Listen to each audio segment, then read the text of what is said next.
रुकेगा वहीं रुकेगा कि सभी एक ही जगह भाई बंधु। और मैं तो ये बड़े गर्व के साथ कह सकता हूं कि मेरे गांव में, अपने गांव बड़ौदा में 27 समाज के लोग रहते हैं। 27, हो सकता है एक दो ऊपर नीचे भी हो। तो ऐसा विभिन्न, जो हम कहते हैं देश के बारे में यूनिटी इन डाइवर्सिटी, यानी कि विभिन्नता में एकता, वो अगर देखनी है तो बड़ौदा में आप देख सकते हैं। और बड़े प्यार से रहना, एक दूसरे की मदद करना। तो मैं तो ज़्यादा तो न कहते हुए, समय का ध्यान रखते हुए बाबा साहब के चरणों में फिर से नमन। और जो इनके बाद भी बहुत से समाज सुधारक अभी भी हर गांव में काम करने वाले आज ये बच्चे हैं। और मैं तो ये कहना चाहता हूं कि हम जैसों को शर्म आनी चाहिए। जो कोई शिक्षा के पद पर है, कोई अन्य सर्विस में बाहर है, कोई देश की सेवा कर रहा है, उसको तो मैं यहाँ बख्श रहा हूँ भाई, जो डिफेंस में है। बाकी ये बच्चे जो कि बेरोजगार और इनके पास कोई अभी फिलहाल जो अपनी तैयारियां कर रहे हैं, तो इन्होंने ये बीड़ा उठाया, इसके लिए इनको बार बार धन्यवाद। इनके नाम की जोरदार तालियां और जोर से बोलिए। मैं बोलूंगा बाबा भीमराव अम्बेडकर आपको बोलना है जिंदाबाद। बाबा भीमराव अम्बेडकर जिंदाबाद। दूसरी बात कि ऐसे काम नहीं चलेगा। महानुभावों की हमारे घर में दादा होता है, फिर उसके बाद पिताजी आते हैं। अगर कहीं गए एक हो तो क्या मूड फोड़ है भाई, 5-4 हुए और वो कहीं ना प्रॉपर्टी में 19-20 कर जान है, तो एक तो की फोटो पर मारा गालो, बाकी कौन गाल ले। घर के अंदर होता है ऐसा। मैं ये नहीं कहता जाति की बात छोड़िए, एक घर में ही ऐसा भेदभाव होता है। एक के अगर 5 बेटे हैं तो मार बाप का एक की तरफ, 2 की तरफ झुकाव होगा, तीसरे की तरफ झुकाव नहीं होगा, तो वो समाज से कटेगा, उस परिवार से कटेगा। चाहे वो धर्म परिवर्तन करेगा या वो भाड़ में जाएगा, वो उसकी इच्छा है, कुछ भी कर सकता है वो। तो इसलिए हमारी जिम्मेदारी है कि हमारे पढ़े लिखे समाज ने बहुत तरक्की की है। और पवन जी कम से कम 50-60 के करीब आप सरकारी जॉब में हो, और जो बच्चे समाज में जो, चलो अपनी आजीविका के लिए काम करना कोई गुनाह नहीं है, मगर उनके लिए जो भी वो आज के समय में नशे के अंदर बुरी तरह लगे हुए हैं, उसके लिए आप जिम्मा उठाएंगे। किसी भी अपने यहीं से शुरू करेंगे, फिर गांव तक चलेंगे, समझाएंगे क्या समस्या है उनकी, उसके ऊपर भी ध्यान देना है। क्योंकि समाज आगे नहीं बढ़ेगा। हो सकता है कि मैं पूरे समाज में एक हो जाऊं, कर्नल जनरल बन जाऊं, 2-4 मेरे गलगल भी हंडेगा, क्यों कि जनरल साहब है, मगर मैं आपसे पानी ही भरवाऊंगा, खेत को काम ही करवाऊंगा, चाहे मेरे साकी भाई क्यों हो। क्योंकि जो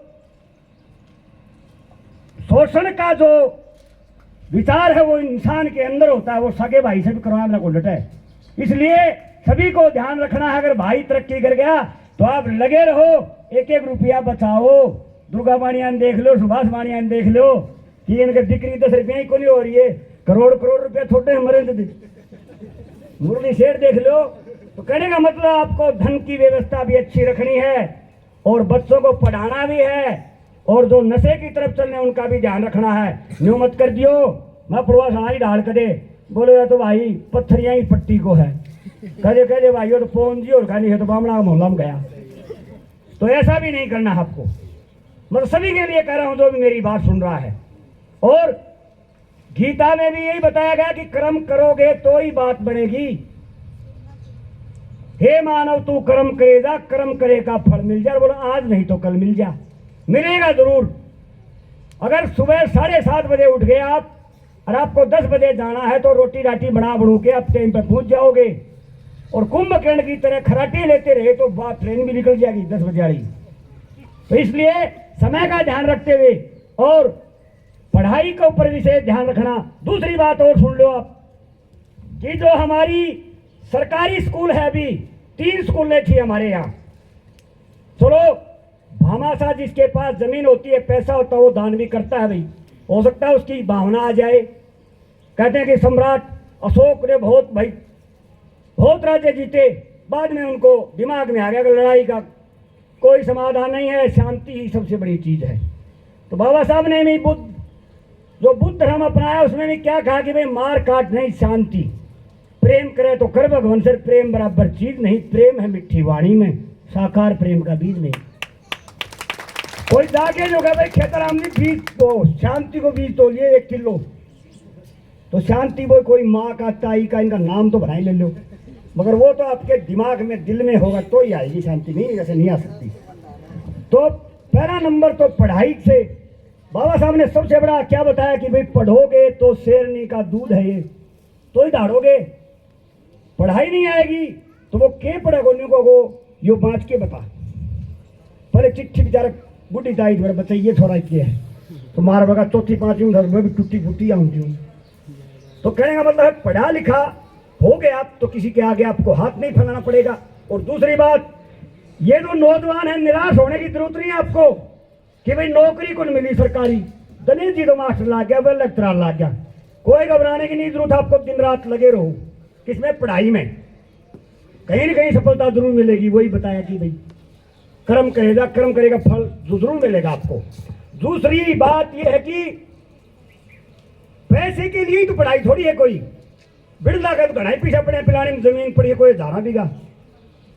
वो किस लिए पढ़ाते हैं कि उनके बच्चों में संस्कार आए, माँ बाप को भी माने।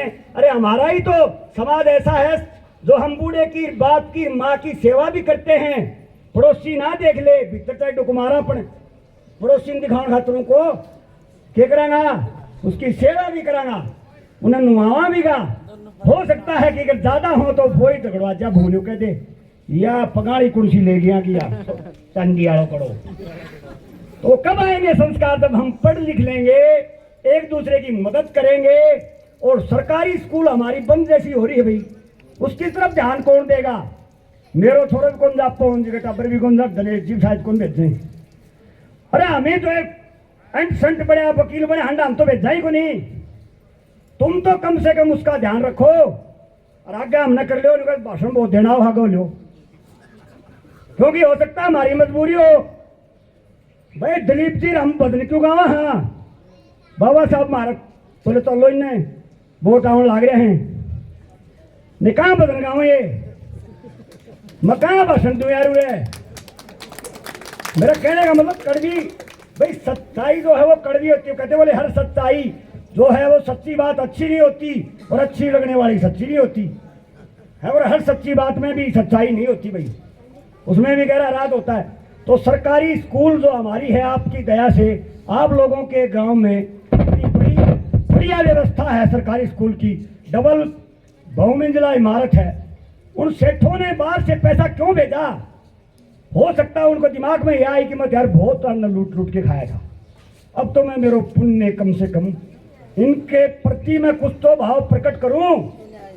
हो सकता है मेरे भी दिमाग में यह आए कि मैं कहीं गड़बड़ियां हुई तो मैं तो कम से कम उसके लिए मेरा तो योगदान दूं। मैं तो पढ़ा लिखा हूं, इंसानियत है, मेरी सोच जो है वो बड़ी विकसित है, मगर वो विकसित कब होगी, जब आप और हम मिलकर के काम करेंगे। एक दूसरे को ये महसूस होगा कि भाई वास्तव में ये व्यक्ति हमारे लेवल का है या हमारे इसमें कोई लाग लपेट नहीं है, मिलावट नहीं है, तभी तो आप साथ आओगे, वरना कौन साथ आएगा। और बाबा साहब ने कहा कि भाई शिक्षा प्राप्त करोगे तभी तो लड़ोगे, और लड़ाई भी लड़नी चाहिए हक के लिए, नहीं तो मरे समान है। और समय हो गया है, पुणे में निवेदन करता हूं कि जो बच्चे सरकारी विद्यालय में जाते हैं, प्राइवेट तो भाई टको दो और सीट पढ़वाओ हो, ठीक है, नहीं पढ़ाएंगे तो अगली बार दूसरी में। सरकारी स्कूल में माताएं बहनें जिनके बच्चे पढ़ते हैं, आप चेक करो बच्चों को पढ़ाती है नहीं मैडम, लाख लाख 1.5 लाख रुपया सरकारी स्कूल में। ये कहते हैं कि फ्री पढ़ता बच्चा, फ्री नहीं पढ़ता आपका बच्चा, पैसे लगते हैं उसके। टोटल मास्टरों की तनख्वाह बांट दे दो टाबरा को, पैसा उन टाबरा का तुम दे रहे हो। आज ये जूता चप्पल कपड़ा लाते हो उसका पैसा देते हो आप टैक्स का। तो इसलिए बाबा साहब को सच्ची जो जन्म दिवस उनका, इसी को मैं मानूंगा कि आप जल्दी से जल्दी तैयार होके अपने गांव की जो सरकारी संस्थाएं हैं उनको संभालिए और उनको आगे बढ़ाइए। गरीब बच्चों का पढ़ना और दुभर हो जाएगा। मैं इसी के साथ में जय भीम, जय हिंदुस्तान। बहुत बहुत। और ये हमारे सरकारी में जितने भी